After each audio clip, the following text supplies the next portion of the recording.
അങ്ങനെ യൂത്തിനെ ഏറ്റെടുക്കാവുന്ന ഒരു രീതിയല്ല. ഡ്രാമ ബേസ് ചെയ്തിട്ട് നാടകകലാകാരന്മാരെ ബേസ് ചെയ്തിട്ടുള്ളൊരു സ്റ്റോറിയാണ്. എല്ലാവർക്കും ഇഷ്ടപ്പെടുന്ന ടൈപ്പ് ഒരു സിനിമ തന്നെയാണ്. അല്ല, കുഴപ്പമില്ല. നമ്മളത് ഒന്ന് ശ്രദ്ധിച്ചിരുന്നാൽ അത് കണക്റ്റ് ആവും.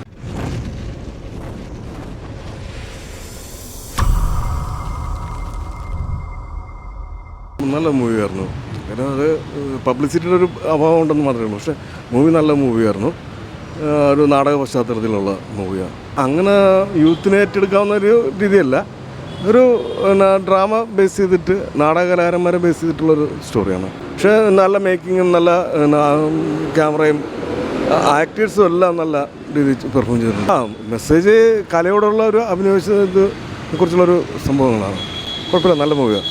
നല്ല സിനിമയാണ്, നല്ലൊരു സിനിമയാണ്. ഡിഫറെൻറ്റ് ടൈപ്പ് സിനിമയാണ്. വേറെ അങ്ങനെ കാണാത്തൊരു ടൈപ്പ് നല്ല സിനിമയാണ്. എല്ലാവർക്കും ഇഷ്ടപ്പെടുന്ന ടൈപ്പ് ഒരു സിനിമ തന്നെയാണ്. ഒരു ഡിഫറെൻറ്റ് പ്രമേയമാണ്.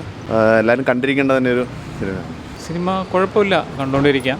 നാടകത്തെ സംബന്ധിച്ചുള്ള സിനിമയാണ്. ഇത് നമ്മൾ ശ്രദ്ധിച്ചിരുന്നാൽ കണക്റ്റ് ആവും. നല്ല സിനിമയാണ്, ഒരു നല്ല എഫർട്ടാണ്. അല്ല, കുഴപ്പമില്ല. നമ്മളത് ഒന്ന് ശ്രദ്ധിച്ചിരുന്നാൽ അത് കണക്റ്റ് ആവും. മെസ്സേജ് നാടകത്തിൻ്റെ തന്നെയാണ്. കാരണം നാടകം നമ്മുടെ ജീവിതത്തിൽ എന്തൊക്കെ പഠിപ്പിക്കുന്നു എന്നുള്ളത് തന്നെയാണത്. അല്ല, നാടകത്തിൻ്റെ ഒരു അന്തസത്തയാണ് ഇതിൽ പറയുക. കൂടുതലും നാടകത്തിൽ ഒരു ആത്മാർത്ഥതയുണ്ടല്ലോ, ആ ജീവിതത്തിലെ ഒരു റിയാലിറ്റി നാടകത്തിൽ പ്രതിഫലിക്കും. അത് ഇത് സിനിമയിൽ നന്നായിട്ട് കാണിക്കുന്നുണ്ട്. എടുത്തു പറയത്തക്ക രീതിയിൽ അതിൽ ഓരോ അഭിനേതാക്കളുടെയും നന്നായിട്ട് ചെയ്തിട്ടുണ്ട്. നന്നായി അവരുടെ റോളുകൾ നന്നായിട്ട് ചെയ്തിട്ടുണ്ട്. പിന്നെ എൻ്റെ സംവിധായകനും അത് നല്ലൊരു അറ്റംപ്റ്റ് നടത്തിയിട്ടുണ്ട്. മൊത്തത്തിലൊരു കണ്ടിരിക്കാവുന്നൊരു ചിത്രമാണ്.